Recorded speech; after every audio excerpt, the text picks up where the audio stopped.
Bismillahirrahmanirrahim. Alhamdulillahilladzi an'ama 'alaina bi ni'matihi tatimmu shalihat. Tsumma alhamdulillahilladzi da'a 'ibadahu lil ibadah wa dallal mujtahidina 'ala tariqas sa'adah wa khassal muttaqina bil husna wa ziyadah.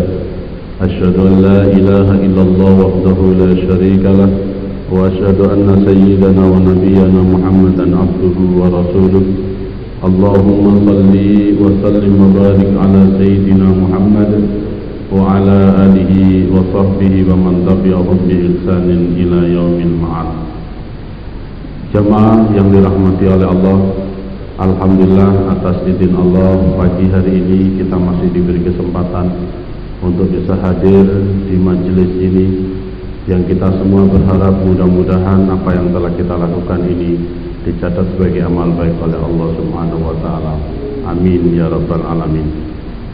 Dalam waktu yang tidak terlalu lama, bersama-sama kita akan meneruskan kajian kitab Nasrul Ibad yang pada umumnya di dalam penjelasan kitab ini menerangkan bagaimana seharusnya kita beretika, berakhlak baik sesama manusia maupun kita terhadap Allah Subhanahu wa taala. Karena sesungguhnya inti daripada ajaran itu adalah akhlak itu sendiri. Kita diarahkan untuk menjadi orang yang beriman, tidak lain agar kita juga tumbuh akhlak yang mulia dari keimanan itu.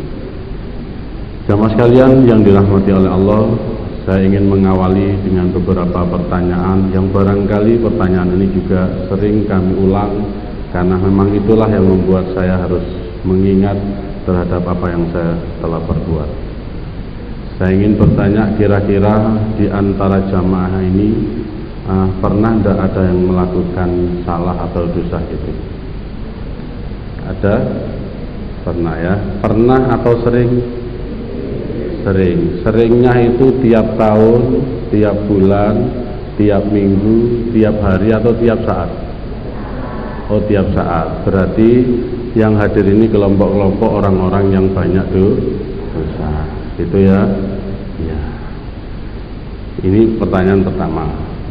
Yang kedua, adakah di antara jamaah ini yang mendapatkan nikmat tetapi tidak mensyukuri nikmat itu? Ada? Dulu kepingin punya rumah, terus sudah punya rumah, senang pada saat rumah itu selesai. Pertanyaannya, kira-kira berapa lama kesenangan itu bertahan? Sekarang masih senang seperti waktu barusan rumahnya selesai? Sudah mulai hilang. Kita yang punya mata harusnya bersyukur, karena tidak semua orang punya mata bisa melihat. Ya, tetapi kita tidak pernah berpikir tentang kesehatan ini, sehingga ya, mata yang harusnya digunakan untuk melihat kenikmatan, melihat hal-hal yang diperintahkan oleh Allah, tapi justru kadang-kala kita lihat untuk melihat yang maksiat. Ya. Kita punya lisan yang tidak semua orang diberi lisan ini bisa bicara, dan kalaupun kita bisa bicara, itu adalah sebuah kenikmatan. Ya.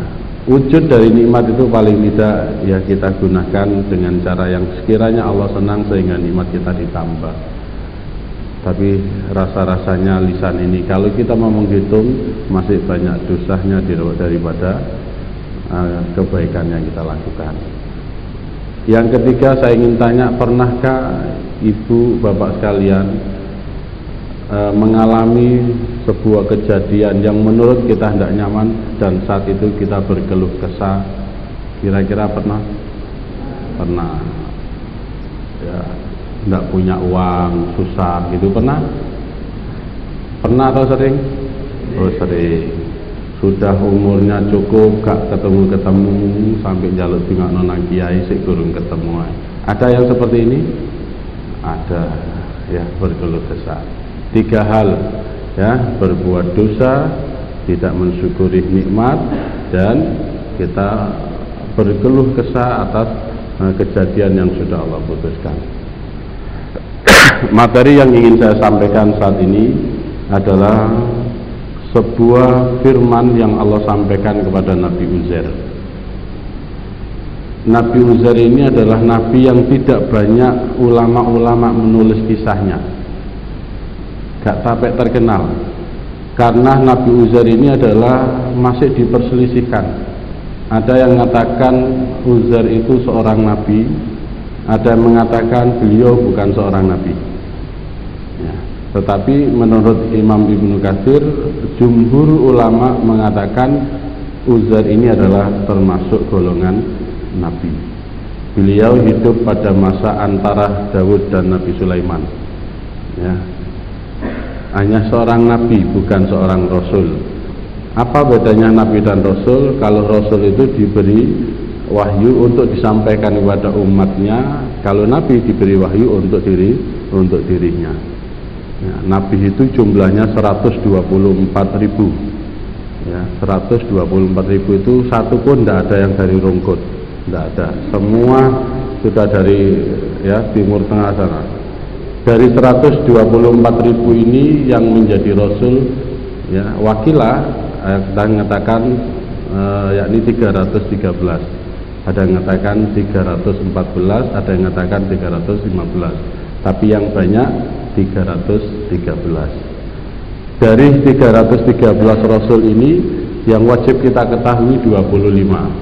Dan saya yakin dari yang hadir ini tidak semua hafal. Ya, Aqidatul Awamnya juga belum pernah dibaca. Ya. Dari 25 ini dipilih lagi menjadi 5 yang namanya Ulil Azmi.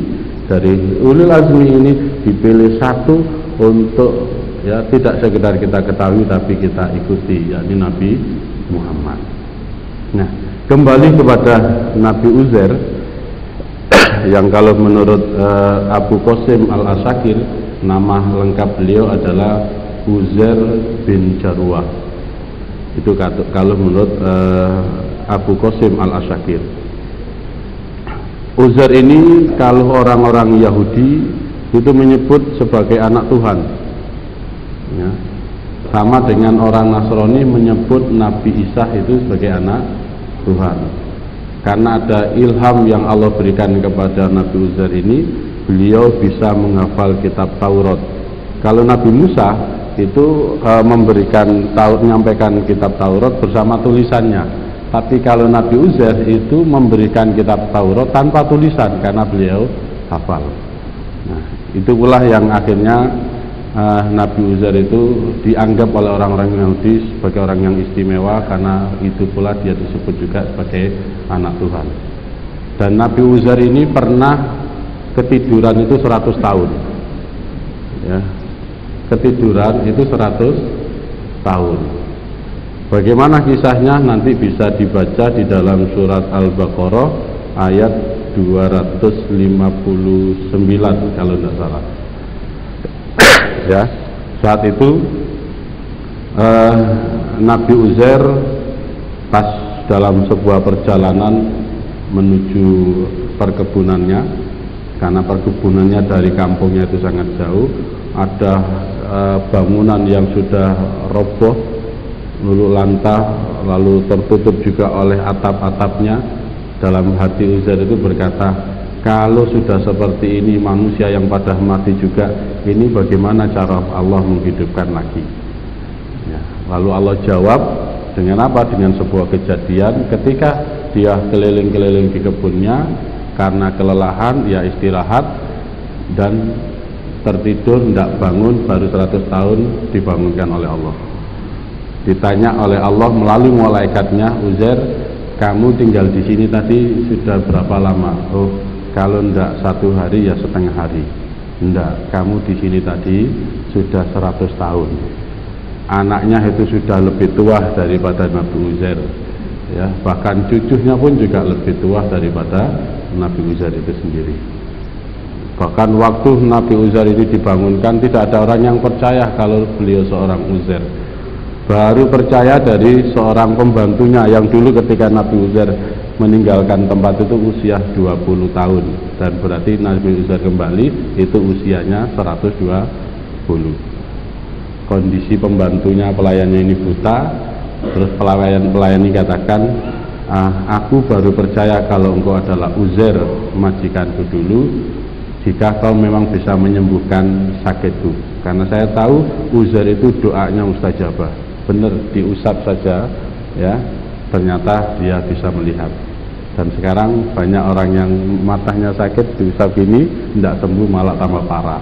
Itu ada Uzair ya.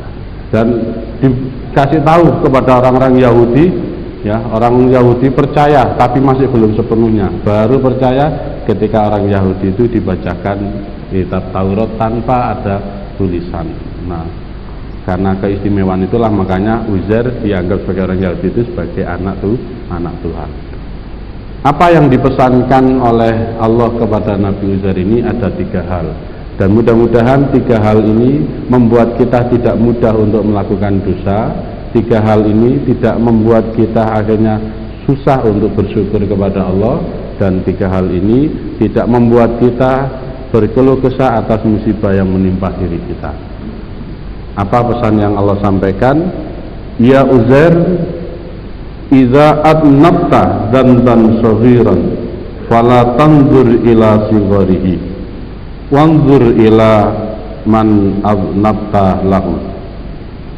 Wahai Uzair, apabila engkau berbuat dosa kecil, maka jangan engkau lihat kecilnya dosa itu, tapi lihatlah kepada siapa kau berbuat dosa. Jadi saya ulang, jadi Allah sampaikan kepada Nabi Uzair, wahai Uzair, jika kau melakukan dosa kecil, jangan pernah lihat kecilnya dosa itu, tapi lihatlah terhadap siapa kau berbuat dosa.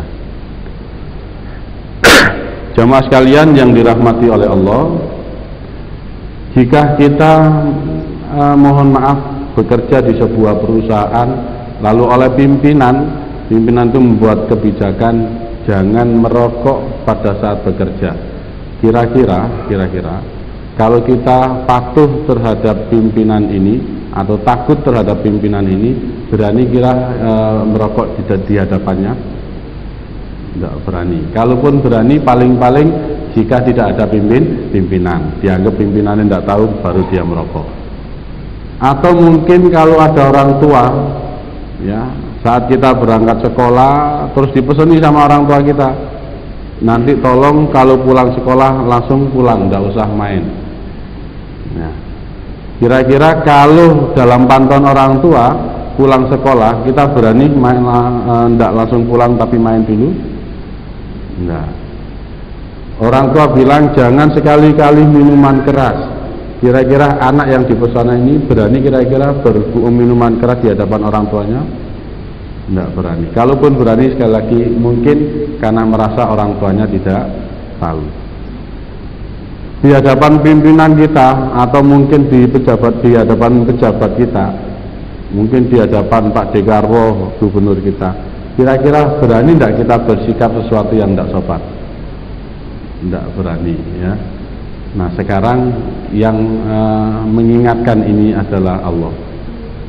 Jika kita melakukan dosa kecil, walaupun dosa itu kecil, ya, jangan lihat kecilnya dosa, tapi lihat kepada siapa kita berbuat dosa. Maka orang berbuat maksiat itu jangan lihat maksiatnya, kita sedang berbuat salah kepada siapa. Kalau terhadap orang tua saja kita tidak berani melanggar aturannya, terhadap pimpinan saja kita sungkan, tidak berani, di hadapan pejabat saja kita tidak berani, harusnya kepada Allah pun juga harusnya kita lebih takut. Nah, kalau tadi saya tanyakan di hadapan orang tua kita tidak berani kalau orang tua tidak ada karena tidak mengetahui, maka wajar, ya, wajar kalau orang itu seorang karyawan perusahaan melakukan kesalahan karena tidak diketahui pimpinannya, dia berani berbuat salah. Saya katakan, dia melakukan itu karena merasa tidak dilihat pimpinan. Di hadapan pimpinan tidak mungkin berani. Nah, oleh karenanya silakan teman-teman sekalian, jamaah yang dirahmati oleh Allah, berbuat salah tapi upayakan Allah tidak tahu. Ayo. Wah, Ustaz, tidak mungkin itu kita berbuat dan Allah tidak tahu. Wong semut yang ada di lubangnya saja Allah tahu, apalagi yang kita lakukan. Nah, kalau kita mau berbuat dosa, misalnya mohon maaf, ada orang mau berbuat zina di lokalisasi, ono tonggoi, kira-kira berani enggak? Enggak berani. Kenapa? Malu. Baik. Loh, harusnya kita ini, wong juga kalau merasa dilihat oleh Allah, harusnya juga lebih malu kepada Allah. Mau masuk lokalisasi saja sudah mikir, oh iya, ini tetangga saya tidak tahu, orang tua saya tidak tahu, teman-teman saya tidak tahu, apakah Allah juga tidak tahu? Kalau saya melanggar aturan orang tua saya, paling cuma dipukul, paling cuma tidak dikasih jatah uang saku, ya. Tetapi jika kita melanggar aturannya Allah, Allah itu selain kalau kita berbuat baik dibalas berlipat-lipat, sebaliknya ketika kita berbuat maksiat, balasannya pun juga berlipat-lipat. Kalau kita berbuat hal yang melanggar hukum di negara ini, paling masuk penjara. Tapi kalau kita melanggar aturan Allah, masuk ke neraka. Nah, ini maka sekali lagi kita semua ayo, ketika mau melakukan salah, melakukan dosa, kita berpikir, iya ya, kepada siapa sebenarnya saya berbuat salah? Rasa-rasanya tidak pantas saya kalau berbuat salah. Wong semua nikmat sudah Allah berikan kepada saya, ya. Kita ketika berpikir seperti itu, rasa-rasanya agak sungkan, malu, bahkan takut terhadap ancaman Allah jika kita mau berbuat dosa. Ini yang pertama, ya. Jika kita mau berbuat dosa, walaupun dosa itu kecil, jangan lihat kecilnya dosa, tapi lihatlah terhadap siapa kita berbuat dosa. Yang kedua, kata Allah kepada Nabi Uzair, wa idza asabaka khairun yasirun fala tanzur ila sigharihi wanzur ila man razaqaka. Jika engkau memperoleh kenikmatan sedikit, maka janganlah lihat sedikitnya nikmat itu, tapi lihatlah siapa yang memberi nikmat itu. Insya Allah jika kita berpikir demikian, kita tidak hanya senang, tidak hanya bahagia, tapi bangga terhadap pemberian itu. Coba teman-teman sekalian, kalau kita dikasih kopiah oleh Presiden SBY, mantan Presiden sekarang, ya, dikasih dulu oleh Pak SBY kopiah, mungkin harganya kalau kita beli di Ampel tidak mahal, 50.000. Tapi karena ini kita lihat ini adalah pemberian presiden, ya, ada teman mau pinjam, Mas Tommy pinjam kopiahnya. Oh jangan, kopiah ngono diselangi gak oleh. Loh, bukan itu masalahnya. Ini masih yang ini kita ke presiden ini. Bangga enggak kalau melihat yang ngasih? Bangga. Ya. Iso-iso kopiah pemberian atau hadiah presiden itu gak dipakai sama Mas Tommy. Jadi gora Pak, pakai ndukur lemari. Loh kenapa? Saking bangganya itu. Ya. Niku kopiah kok sampai di Pigora. Iya Pak, itu hadiah dari Pak SBY itu. Wah. Ya gara-gara dia yakin aja sekarang kemana-mana tuh orang sudah isu-isu wis ngosok yake gitu. Saking itunya ya, kasih hadiah tok itu sudah seperti itu. Ya, coba. Jadi ketika mendapatkan nikmat, jangan lihat sedikitnya nikmat, tapi lihatlah ya siapa yang telah memberi nikmat itu. Insya Allah jika itu yang ada dalam pikiran kita, maka kita selain senang juga akan bangga untuk itu. Nah, ironisnya selama ini kita tidak pernah melihat siapa yang memberi nikmat itu.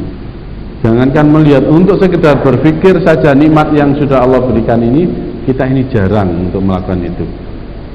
Pernah enggak kita ini berpikir, alhamdulillah ya saya diberi telinga, dan telinga ini oleh Allah cukupkan sekian. Coba kalau misalnya Allah kasih saya telinga dan Allah tidak kontrol perkembangan ini, tumbuh terus tambah gede gitu, apa tadi awak dewe iki? Kita diberi, mohon maaf, tangan sekaligus ada jari, yang tumbuhnya tangan dan jari ini itu seimbang, ya sangat presisi sekali. Coba bayangkan kalau misalnya tangan kita ini oleh Allah ditumbuh kembangkan menjadi besar seperti ini, tapi jarinya seperti bayi, tidak berkembang sama sekali, gimana? Atau mungkin ini berkembang tapi tidak diukur oleh Allah sehingga panjang dari sini sampai belakang sana gitu, gimana rasanya? Berpikir, alhamdulillah saya diberi hidung dan hidung saya lubangnya menghadap ke bawah. Kira-kira nak lubangnya ngadep mendhuwur itu tiap udan kebanjiran ini Pak. Ini selalu dipikir terus ya. Kita lihat, apalagi mohon maaf, nikmat yang sudah Allah berikan ini di antara kita, andaikan mau menghitung tidak satu pun di antara kita sanggup untuk menghitung. Oleh karenanya agar tumbuh rasa syukur, ulama di dalam kitab ini nanti bab yang kelima menyampaikan fikratun fi ala illah yatawalladu minha al mahabbatu wasyukur. Berfikirlah tentang nikmat-nikmat Allah, karena dengan berfikir tentang nikmat-nikmat Allah itu yatawalladu minha al mahabbatu, akan melahirkan rasa cinta kita kepada Allah, wasyukur, dan bersyukur kepada Allah. Tapi sekali lagi sayang, kita jarang berpikir tentang nikmat-nikmat Allah. Baru kita ini berpikir tentang sehat ketika kita sakit. Baru kita ini berpikir tentang betapa mahalnya ya gigi-gigi kita ini saat gigi ini sakit. Itu baru berpikir. Itu pun kalau sudah diberi kesehatan lupa lagi ya, pada saat sakit sampai janji-janji, ya Allah nanti kalau saya sembuh saya akan ikut ngaji terus. Barang sembuh temenan, kira-kira ngaji enggak? Ya, enggak punya uang, ingat kepada Allah, aku menenek duit temen Nurul Hayati bangun ku tak sumbang. Barang duit temenan, nah, lupa lagi ya. Karena ayatnya sudah menjelaskan kepada kita, manusia itu ketika ditimpa musibah sambil berdiri, duduk atau berbaring, ya minta kepada Allah. Giliran musibah itu diambil oleh Allah, ternyata dia lupa kepada Allah, seolah-olah dia tidak pernah minta kepada Allah. Sama dengan orang dulu ketika hujan, daun pisang dipotong untuk melindungi biar tidak kehujanan. Giliran hujan itu reda, daun pisang dibuang, seolah-olah tidak membutuhkan lagi. Kata ujian, doanya luar biasa, istighosah disoting di mana-mana. Terus mari ujian seperti ini masih ada doa bersamanya.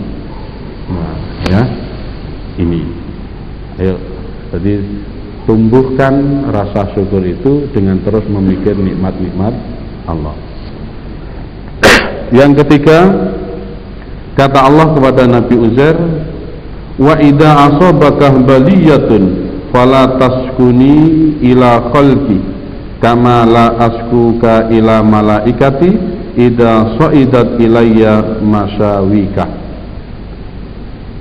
Wahai Uzair, jika engkau ditimpa bencana atau musibah, maka jangan engkau mengadukan aku kepada titahku, sebagaimana aku tidak pernah mengadukan engkau kepada malaikatku. Jika kejelekanmu diunjukkan kepadaku. Jadi kalau kita ini mendapatkan sesuatu yang sulit, ya, musibah, bencana, jangan sampai berkeluh kesah kepada manusia yang lain. Kenapa? Karena Allah sendiri ketika kita berbuat dosa, berbuat maksiat, Allah tidak menyampaikan kepada malaikatnya. Allah masih menutupi kejelekan-kejelekan kita.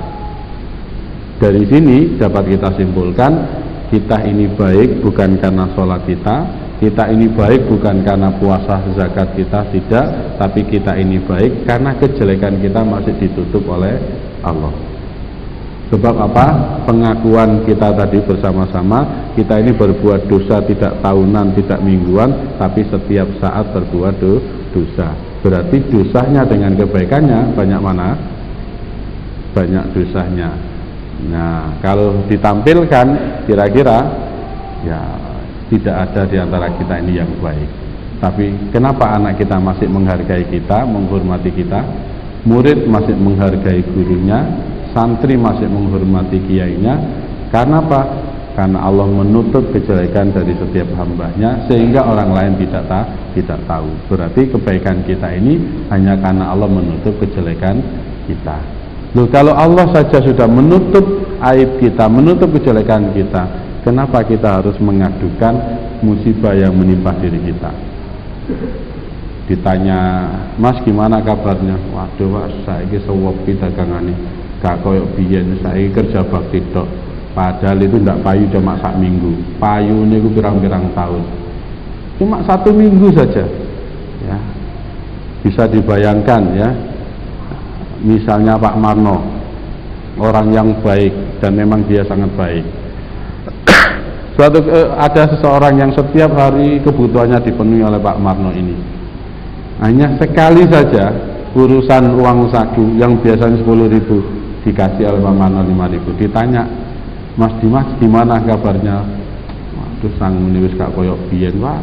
Ndok ngarepe sing biasa nyangoni. Gimana kira-kira sing nyangoni kecewa atau senang? Kecewa, ya. Bayangkan saat kita mengeluh, saat kita sambat dan Allah tahu sambatnya kita kepada teman kita, kira-kira sikap Allah senang atau kecewa? Kecewa. Sering tidak kita berkeluh kesah sambat kepada sama teman itu? Sering. Berarti sering pula kita mengecewakan Allah. Ya.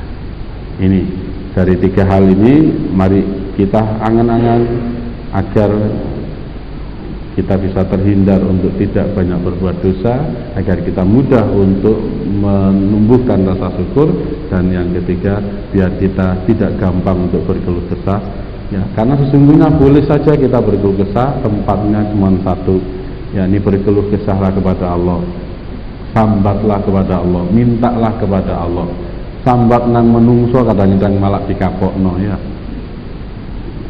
Sambat nang menungso malah disin-isin. Berharap nang menungso malah kecewa. Sambat saja kepada Allah, berkeluh kesah saja kepada Allah. Man tawahhama anna lahu waliyan aula minallahi ta'ala qallat ma'rifatuhu billah. Siapa yang mengira ada penolong yang lebih daripada Allah, menunjukkan sedikit ia mengenal Allah. Kalau kita sudah paham ya bahwasanya Allah lah yang memberikan rezeki pada kita, yang memberi kesehatan pada kita, yang memberi kekuatan pada kita sehingga kita bisa bekerja dan sebagainya, maka kalau kita sudah paham, kenapa kita masih minta tolong kepada yang lain? Itu jamaah sekalian yang dapat kami sampaikan, persis jam 9, dan saya persilakan jika ada pertanyaan ya. Sebelum pertanyaan disampaikan, saya ulang, wahai Uzair, jika engkau berbuat dosa, janganlah lihat kecilnya dosa itu, tapi lihatlah kepada siapa engkau berbuat dosa. Uzair, jika kau mendapatkan nikmat walaupun sedikit, nikmat itu jangan lihat sedikitnya nikmat, tapi lihatlah siapa yang memberi nikmat itu.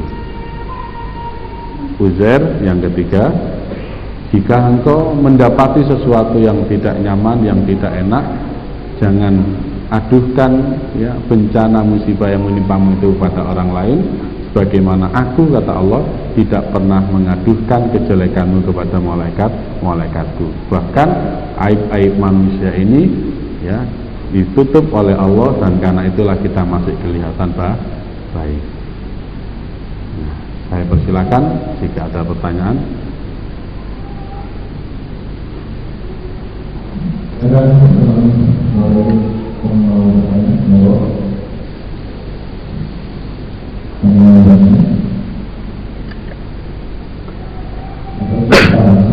Alhamdulillah ya. Tinggal melaksanakannya ya, dan itu butuh proses dilatih. Bagaimana terus berpikir ya begitu. Bagaimana kita nanti pandai menjadi orang yang pandai bersyukur dapat musibah. Kemarin saya cerita pada teman-teman, ada seseorang yang menemukan koin, yang koin itu sudah peyok semua ya, tapi ia sempat ambil, ya coba sih ini kayak barang lawas, uang lama. Ya datang ke bank, kata petugas bank, Mbak, uang ini tidak laku di sini, coba bawa saja ke kolektor. Dibawa ke kolektor, dibeli sama kolektor karena dianggap ini uang lama, walaupun rusak, dibeli $30 ya, $30. Dia berpikir nah lumayan ini, sekitar 390.000, ini lumayan bisa beli lemari yang karena selama ini istri saya perlu lemari, dibelikan lemari ya. Lemari itu karena orang mungkin miliknya orang butuh, dijual murah hanya 350. Setelah dibeli, dibawa pulang. Dalam perjalanan ya ada orang bilang, Pak, lemarinya apa enggak dijual? Oh, ini saya baru beli. Enggak, barangkali dibeli, dijual, saya mau beli itu sampai 3 juta ya, padahal belinya cuma 350 ya. Akhirnya ya enggak apa-apa, sudah beli 3 juta ya, dapat 3 juta, seneng dia ya, lumayan. Perjalanan pulang ternyata dihadang oleh rampok ya, terus uangnya yang 3 juta itu diminta. Lah kebetulan waktu diminta ini istrinya tahu ya, cuma persisnya apa yang diminta istrinya tidak tahu. Taunya pokoknya ya ada transaksi untuk diminta itu. Ditanya sama istrinya, Mas, apa yang terjadi tadi? Oh enggak, orang-orang tadi minta koin yang peyok yang sudah rusak itu diminta. Oh gitu ya, saya kira ada apa begitu. Subhanallah ya, perlu ternyata mindset seperti itu. Ternyata yang hilang hanya koin yang peyok tadi. Itu juga demikian. Jadi tidak merasa kehilangan. Kenapa? Karena dia hanya beranggapan ini kan cuma koin yang rusak tadi. Itu sama. Nanti kalau jenengan ke masjid kok sepatunya hilang begitu ya, apa Mas yang hilang? Oh enggak, barang bekas itu loh yang kalau saya jual juga enggak laku.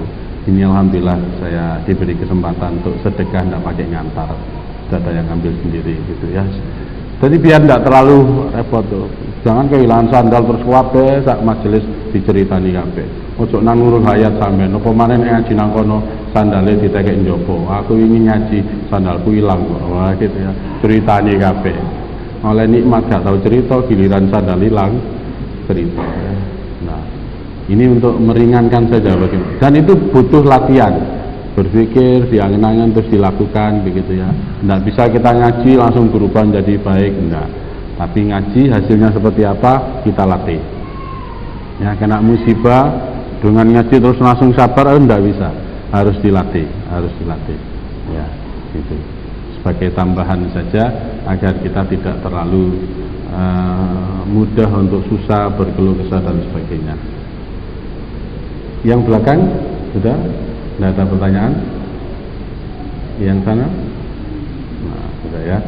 Saya serahkan kepada Mas Novan. Dari saya cukupkan demikian. Sudah dengan doa ya. Baik. Kita sama-sama berdoa. Tidak tahu dari lisan mana doa itu Allah kabulkan. Makanya jangan pernah untuk meremehkan seseorang. Bisa jadi dari tampilan orang itu tidak termasuk orang ahli ibadah, tapi kita tidak pernah tahu ternyata suaranya orang ini didengar oleh Allah. Dari sekian yang hadir, saya sangat yakin pasti ada yang khusyuk hatinya di dalam doa itu. Mudah-mudahan jika doa kita khusyuk, tidak diterima oleh Allah melalui orang yang lain, itulah ini adalah termasuk keutamaan majelis doa bersama.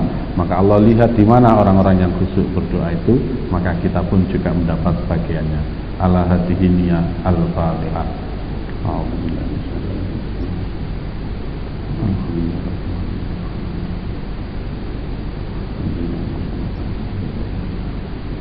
Bismillahirrahmanirrahim. Allahumma salli wa sallim wa barik ala sayyidina Muhammad walhamdulillahi rabbil alamin.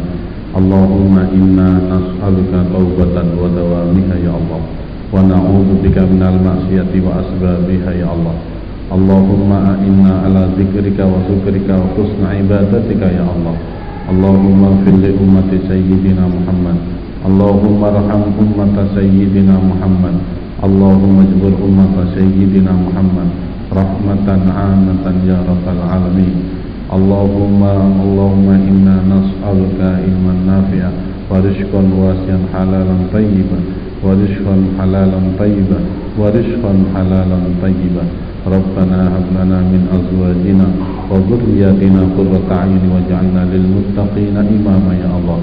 Rabbana atina fid dunya hasanah wa fil akhirati hasanah wa qina adzabannar. Walhamdulillahi rabbil alamin. Bersama-sama kita baca doa kafaratul majlis. Subhanakallahumma wa bihamdika asyhadu an la ilaha illa anta astaghfiruka wa atubu ilaik. Akhirul kalam, ihdinas siratal mustaqim. Assalamualaikum warahmatullahi wabarakatuh.